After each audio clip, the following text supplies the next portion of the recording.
كما قال تعالى, as Allah Ta'ala he says, والسابقون الأولون من المهاجرين والأنصار والذين اتبعوهم بإحسان رضي الله عنهم ورضوا عنه.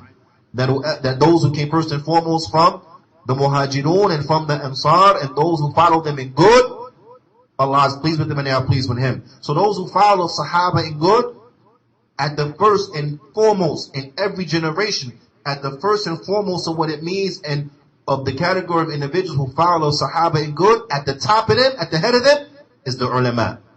Is the ulama and the imams of this religion. The imams of this religion. Now, the ulama. And it's really important that this is stressed because, we in a time right now where people, they really don't have no respect for the ulama. Even some people who claim to have respect for the ulama, it becomes clear that they don't have respect for the ulama. But they just use the ulama to fulfill their agenda. But they really ain't got no respect for the ulama. And that becomes clear when the statements of the ulama with them is cheap. But the statements of those who they cling to, who they all admit are not ulama, it becomes the most precious thing. Those students that they cling to, their statement become the most precious thing. Whereas the statement from the sheikh, no, not so much. You bring them a statement from the sheikh, they start trying to explain it. Well, that's not applicable because. Well, that don't really fit here because. Or like we hear a lot of time, oh, that's just general. Right? Well, that's just general. So now, who are you to what? You the one that rules over the statements of the ulama? What we take, what we don't take? Right? But yet when they say something, oh, you better take it. A student will say something, don't question it. How you going to question that, akhi? Only the people of Hizbiyah question these folk. Only the people of Hizbiyah, you understand? Oh, people of Hizbiyah want to come to y'all. But then the alim can say something, we can take it or no. It's our choice. Maybe don't apply.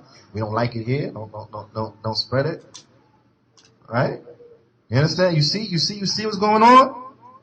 Shaitan got ways of trying to separate between the shabab and between the ulama.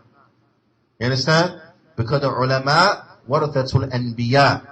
The ulama, they are the inheritance of the prophets. They are the inheritors of the prophets. You understand? Talabatul ilm, did the Prophet say that? Did he say that the students of knowledge are the inheritors of the prophets? At-tulab, the students, they're the inheritors of the prophets? No. Who are the inheritors of the prophets? The ulama. You understand? What would be the benefit in separating between the ulama and the people? What's the benefit in doing that? Is because what? The ulama will explain to us exactly what Islam is and exactly what it's not. When people try to play around with the religion, they try to play around with the principles of the deen, the qawaid, the da'wah salafiyya, and so on and so forth. Who is the one that'll call a spade and say, no, that's not right. That's not the correct application. It's who? The ulama. Right? So if you can remove the ulama from the equation, who's there to stop you and to untwist what you have twisted? Nobody. Who's there to govern over what you're saying? To say, no, that's not correct. That's not in compliance to the methodology of the Sahaba. Who's there to call that out? Nobody. Why? Because you have separated people from the ulama. So now the people have no respect for the ulama. Have no respect for the ulama. Why? Because they stopped just at you. This is what Abu Muslim tried. You understand? Abu Muslim, that's what he tried. Keep the ulama out of it. They don't know what they're talking about. They don't live here. I know better than them. That's what Abu Muslim always say. He knows better. He's from America. He knows better. They don't know America. They don't know. They can't talk about America. That's what he used to say. You understand? That's what he used to say. In meaning, that's what he used to say. That's what he used to call to. Abu Sama, same thing. Sheikh say something, oh, I can't accept everything from the Sheikh. Based on, you smarter. That's what they all imply. We know better. We smarter. We know better. Yeah, the Sheikh said that, but it's not really applicable because What does it say? You know better than the Sheikh? That's what Abu Muslim said. That's what Abu Usama said. Yas al-Qadhi. What did he say? In meaning. I don't know nobody come and say, oh, that's not the exact word for word. You missed the and, or you know, whatever. You missed a letter here. Right? So I'm saying with meaning. Right? In meaning, what did he say? We have to stop seeking to import scholarship from the East and work on what? Developing it from the West. Why? Because in his assumption, right, the ulama are not equipped to deal with what? With our problems. Because they don't live here. And so on and so forth. Yes, Salaam. What does this man think? Really? What does this man think? You understand? America didn't come with nothing new. The Western society, they didn't come with nothing new that can't be understood from afar. There's nothing new. You understand? It's like, and I give you an example on a lesser level. I give you an example on a lesser level. If you are an individual and you grew up in the ghetto, right? And those who live in the ghetto, you can attest to this. If you grew up in the ghetto, in the streets of the ghetto, you can go to any ghetto and pretty much understand how it operates. Because they all operate pretty much the same. The rules is pretty much the same. Right? You understand? I don't have to be from the ghetto in Brazil to know how it operates. Because the ghettos in Patterson is pretty much the same. Same ballpark. You understand? The ghettos in Baltimore. Same ballpark as the ghettos in Brooklyn. Same ballpark. Same, down to the same protocols and everything. Same structure, everything. Pretty much the same. When I mean structure, I mean the street, the street element of it. Pretty much same structure. Right? Right or wrong? From Harlem to Chicago to LA, it's pretty much all the same type of stuff. We understand it's the same type of stuff. But anybody in here ever been to Compton? I never been to Compton. I never been to Compton. But you gotta live in Compton to understand how the Bloods and Crips work. You understand that from all the way over here, correct? Right or wrong? You gotta live there and be a part of it. It used to be a Blood or a Crip and Trip set and all that, or whatever they call it, set tripping and all that type of stuff to understand what that is. No. So, and we're people of, alhamdulillah, whatever we have from intelligence, but we all understand and acknowledge and realize that ulama are smarter than us, more intelligent than us. So why and what would make this man think that ulama don't understand what's going on here in America? Like this some new type of kufr. You understand? It's the same stuff. But in his estimate, they don't understand. So what? We need ulama from the West. What does that mean? That means you sever the people's connection to the ulama. So where do they stop? They stop at you. They stop at who? Mr. Qadhi. Or they stop at who? Abu Muslim or Abu Usama. You understand? So now instead of them going back to the ulama, where do the shabab go? They go to these people. So we'll all say, that's wrong. You can't do that. Right? We all agree on it. That's wrong. No, you can't do it. There's no exception to it. But at the same time, what's wrong is wrong. It's wrong for them, and it's wrong for whoever else tried. I don't care what their name is. I don't care where they're from. I don't care who said what about them. If you do the same stuff, it's the same thing. It's wrong. We're not going to accept it. No, we're not going to accept it. Be at notice. We're not going to accept that. Because it's wrong. We're not going to stop at you when we're supposed to take it to the ulama. So why are we going to stop at you for? That's from our religion? No. Says who? Don't say the ulama, say it.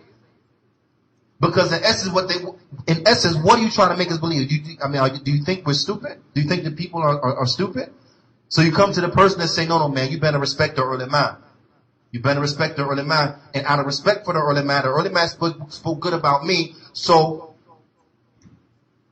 listen to the ulama and forget the ulama and go to me because they said something. You understand that? You see how twisted that is? Out of respect, we gotta respect the ulama. But the Sheikh said this. No. We gotta take that back, refer that back to this one and that one. Why? Because the ulama praised them. The ulama say refer back to them. Alright, so the same issue that the Shaykh himself dealt with, he's gonna tell you, but you know what? Forget what I say. Let them deal with it. If that was the case, the Shaykh would have never dealt with it. He just would have referred it. Right or wrong? But if you deal with something, why are you going to refer somebody else to deal with it? For what? You already dealt with it. So now they're playing games. So in essence, what are they doing? They're using a statement of the Shaykh against the same Shaykh. Shaykh so-and-so spoke good about him. Yeah, that same Shaykh said this. The same Shaykh said the same piece of advice that you didn't want to spread and you call it fitna. The same Shaykh is the one that gave us guidelines in this specific situation. But you saying, no, forget what the Shaykh said over there, but listen to what the Shaykh say right here. So now it's picking and choosing what statement from the same Shaykh we're gonna take based upon what? Based upon what you said?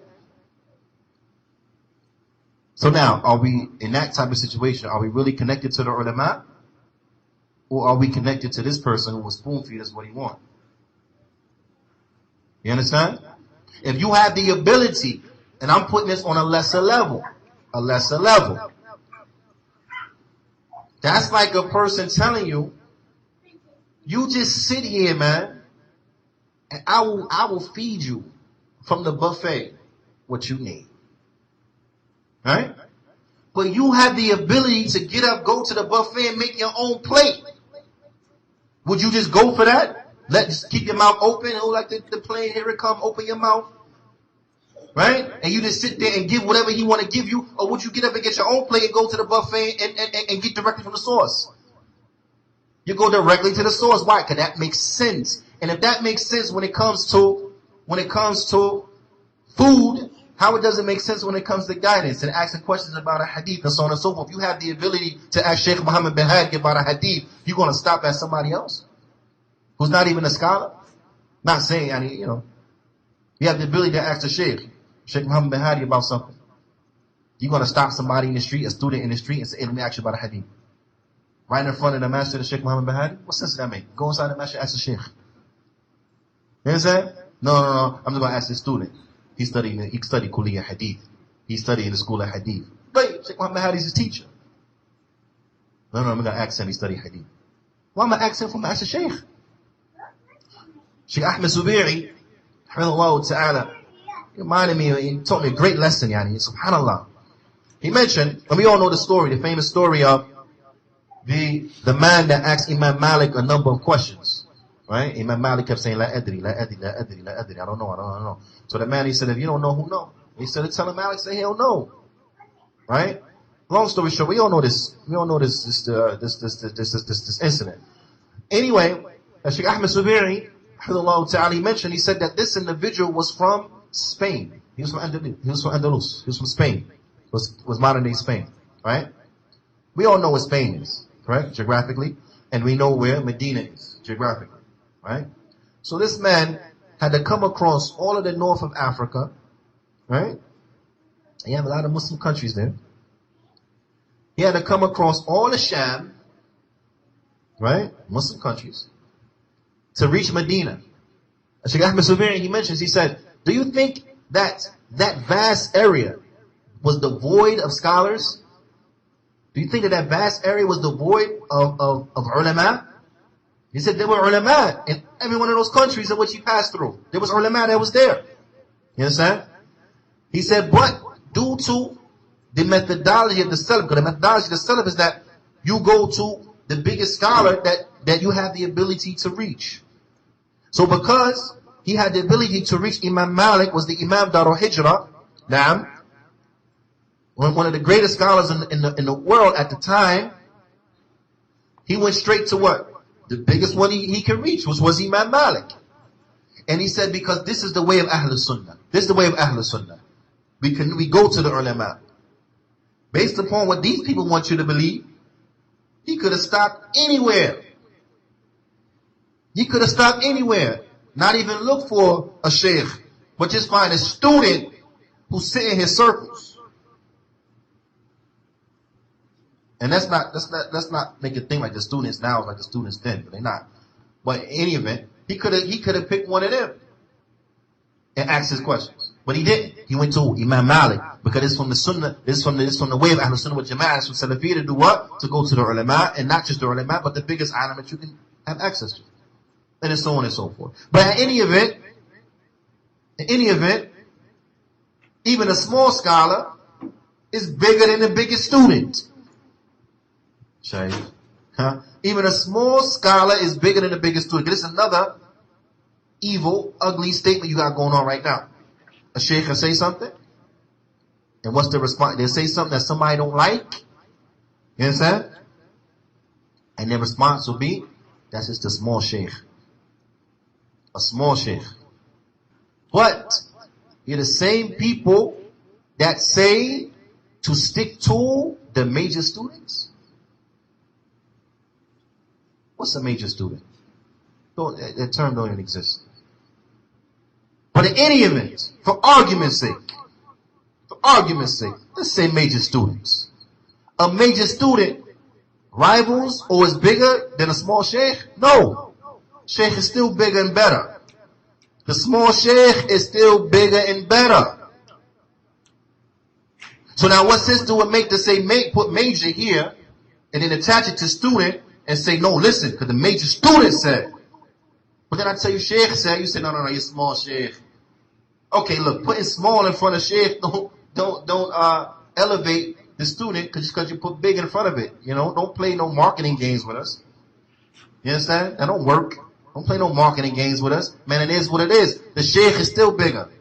He's still bigger. He's still more knowledgeable. He still has more understanding. You understand? He still has more understanding. He's still more knowledgeable. He still understands better than you. I'm saying people think people stupid. In any event, it is from our methodology that we stick and we have respect to the ulama, and in particular the imams, the likes of, in our time, the likes of Sheikh Rabi', the likes of Sheikh Fawzan, and so on and so forth. Now, the imams of the recent past, the likes of Imam Muqbil, Imam bin Baz, Imam Uthaymeen, Imam Al-Albani, the ulama, the ai is that we speak good about them. We speak good about them because they are those who are following the companions in good. They are at the top and at the head of those who follow the companions in good.